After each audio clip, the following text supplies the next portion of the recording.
വിജയകുമാറിന്റെ കൊലപാതകവുമായി ബന്ധപ്പെട്ട് നമുക്ക് SP നേരത്തെ നൽകിയ വിവരങ്ങളനുസരിച്ച് യാതൊരു തരത്തിലുള്ള നടപടിക്രമങ്ങൾ, അതായത് ആരെയും തന്നെ അറസ്റ്റ് ചെയ്തിട്ടില്ല, അല്ലെങ്കിൽ വളരെ വ്യക്തമായൊരു ധാരണയുണ്ട് ഈ കുറ്റം ചെയ്തത് ആരാ എന്നുള്ള രീതിയിലുള്ള പലതരത്തിലുള്ള നിഗമനങ്ങളും അദ്ദേഹം വെളിപ്പെടുത്തിയിരുന്നു. അപ്പോൾ ഇതുമായി ബന്ധപ്പെട്ട് തന്നെ വിജയകുമാറിന്റെ വീടിനകത്തേക്ക് കയറി ദൃശ്യങ്ങൾ കണ്ട നമ്മുടെ മുൻ കൗൺസിലർ അനിൽകുമാർ നമ്മുടെ കൂടെ ചേരുന്നുണ്ട്. അദ്ദേഹം എന്താണ് ഈ ഒരു കാര്യത്തിൽ പ്രതികരിക്കുന്നതെന്ന് നമുക്ക് ചോദിച്ചു നോക്കാം. ഇത് തികച്ചും ക്രൂരമായ ഒരു കൊലപാതകം തന്നെയാണ്, അല്ലാതെ വേറെ പ്രത്യേകിച്ച് കാര്യങ്ങളൊന്നുമില്ല. ഇവിടെ ജോലിക്കുണ്ടായിരുന്ന ഒരു 5-8 മാസം ജോലി ചെയ്തുകൊണ്ടിരുന്ന ഒരു ആസാം സ്വദേശി ഉണ്ടായിരുന്നു. അദ്ദേഹത്തെ ഒരു ഫോൺ മോഷണത്തിൻ്റെ പേരിൽ പറഞ്ഞു വിട്ട് അത് കഴിഞ്ഞ് അയാൾ ഇവിടെ വന്ന് ഈ ഗേറ്റിൻ്റെ മേളിൽ കയറി ഒച്ചപ്പാടും ബഹളം ഉണ്ടാക്കിയതിൻ്റെ പേരിൽ പോലീസിൽ വിളിച്ച് പറഞ്ഞതിൻ്റെ സ്ഥിതിയിൽ പിടിച്ച് അറസ്റ്റ് ചെയ്ത് കൊണ്ടുപോയി. പോലീസ് 5.5 മാസത്തോളം അകത്തായിരുന്നു. ഈ കഴിഞ്ഞ ഏപ്രിൽ 4-ാം തീയതിയാണ് അയാൾ വെളിയിലിറങ്ങിയത്. ആ ഒരു വൈരാഗ്യം തന്നെയാണ് ഉള്ളത്. നമ്മുടെ നാട്ടിലെ ആൾക്കാരുടെ ഒരു മാനസികതയല്ല ഇവർക്കുള്ളത്. അത് നമുക്ക് കൃത്യമായിട്ട് കാര്യം, മുഖമൊക്കെ അടിച്ചു പൊളിച്ച ഒരു സ്ഥിതിക്ക് നമുക്ക് തിരിച്ചറിയാൻ മേലാത്തൊരു സ്ഥിതിയായി നിൽക്കുന്ന സ്ഥിതിക്ക് ഇയാൾ ചെയ്തത് കൊടും ക്രൂരത തന്നെയാണ്. അത് യാതൊരു സംശയം വേണ്ട. ഇയാളുടെ പേരിലുള്ള ഇന്നലെ വൈകിട്ടത്തെ കോട്ടയം റെയിൽവേ സ്റ്റേഷനിൽ 8 മണിക്കുള്ള പ്ലാറ്റ്ഫോം ടിക്കറ്റ് ഈ വാതിക്കൽ നിന്ന് കിട്ടിയിട്ടുണ്ട്. അതുകൂടാതെ പോലീസ് വന്ന് ഈ കോമ്പൗണ്ടിൻ്റെ അകത്ത് ഒരു റൗണ്ട് ചുറ്റിക്കറങ്ങിയിട്ടുണ്ട്. അതുപോലെ ഒരു ഡ്രില്ലിംഗ് മെഷീൻ, കൈകൊണ്ട് തിരിക്കുന്ന ഡ്രില്ലിംഗ് മെഷീൻ അവിടെ നിന്നും കിട്ടിയിട്ടുണ്ട്.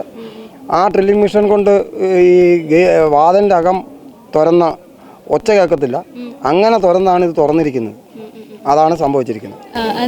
ഈ ഒരു നമ്മളിപ്പോൾ മെയിൻ റോഡിലാണല്ലോ ഇപ്പം നിൽക്കുന്നത്, എങ്ങനെയായിരിക്കും അകത്തേക്ക് കയറിയത് എന്നുള്ളൊരു നിഗമനം എന്തെങ്കിലും ഉണ്ടോ?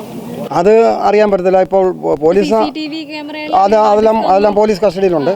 അതുകൂടാതെ ഈ പോലീസിന് ഈ കോമ്പൗണ്ടിന് ചുറ്റും കറങ്ങിയിട്ട് ഇവിടെ ഈ കോമ്പൗണ്ടിൻ്റെ മേളിൽ കയറി നിന്നിട്ടാണ് തിരിച്ചു പോയത്. അത് അത്രേ വന്നിട്ടുള്ളൂ. പക്ഷേ CCTV ക്യാമറ എല്ലാം പോലീസ് കസ്റ്റഡിയിലുണ്ട്. അപ്പോൾ ഇത് തികച്ചും കൊലപാതകം തന്നെയാണെന്നുള്ളത് നമുക്ക് ഉറപ്പിക്കാം. പോലീസ് ആളെ ഐഡൻറ്റിഫൈ ചെയ്ത് രീതിയും ശരിയായി വെച്ചിട്ടുണ്ട്. കാര്യം അല്ലെങ്കിൽ ഈ പ്ലാറ്റ്ഫോം ടിക്കറ്റ് ഇവിടെ കിടന്ന് കിട്ടേണ്ട കാര്യമില്ല. ഡ്രില്ലർ അവിടെ കിട്ടിയിട്ടുണ്ട്. ജോലിക്കാരി അവർ തിരുവാർപ്പുകാരിയാണ്. അവർ പാവം, അവർ രാവിലെ വന്നപ്പോഴാണ് ഇത് അറിയുന്നത്. വന്നപ്പോൾ ഡോർ തുറന്ന് കിടക്കുന്നു. അവർ വിജയകുമാറിനെ ഫോണിൽ വിളിക്കുന്നു, ഫോൺ കിട്ടുന്നില്ല. അവരൊന്ന് പെരക്കകത്തോട്ട് കയറുന്നു. അന്നേരമാണ് ഇത് കാണുന്നത്. നിലവിൽ ഇവർ രണ്ടുപേരും മാത്രമേ ഉള്ളൂ വീട്ടിനകത്ത്. ഭാര്യയും ഭർത്താവും ഉള്ളൂ. മകൻ നേരത്തെ ഒരു 7 വർഷം മുമ്പ് മരിച്ചുപോയി. അതിപ്പോൾ CBI ആണ് അന്വേഷിക്കുന്നത്. അതിൻ്റെ ഏകദേശം അത് തീർപ്പ് കൽപ്പിക്കാറായി വന്നിട്ടുണ്ട്. CBIയുടെ കയ്യിലാണ് ആ കേസ്. അതിനുവേണ്ടി എല്ലാ കാശ് മുടക്കിയതും അതിൻ്റെ പുറകെ നടന്നതുമെല്ലാം ഈ വിജയകുമാറായിരുന്നു. അങ്ങനെ ഒരു തികച്ചും വ്യത്യസ്തമായ രീതിയിലുള്ള ഒരു ചിന്തയും കൂടി വീട്ടുകാരുടെ ഭാഗത്തു നിന്നുണ്ടായിട്ടുണ്ട്. അവരതിനെക്കുറിച്ച് സംസാരിച്ചിട്ടുണ്ട്. അപ്പം അങ്ങനെയാണ് നിൽക്കുന്നത്. അപ്പോൾ ഇത് ഏതായാലും കൊലപാതകം തന്നെയാണെന്നുള്ളത് വ്യക്തമായി. അതിനാളെയും ഐഡൻറ്റിഫൈ ചെയ്തത് വെച്ച് മുൻ ആസാം സ്വദേശി തന്നെയാണ് എന്നുള്ളതാണ്. കോടാലി കൊണ്ടാണ് മുഖം തലയൊട്ടിയൊക്കെ വികൃതമാക്കിയിരിക്കുന്നത്. അത് എന്നിട്ട് അവിടെ തന്നെ ഉണ്ട്. പോസ്റ്റ്മോർട്ടത്തിന് കൊണ്ടുപോയില്ല.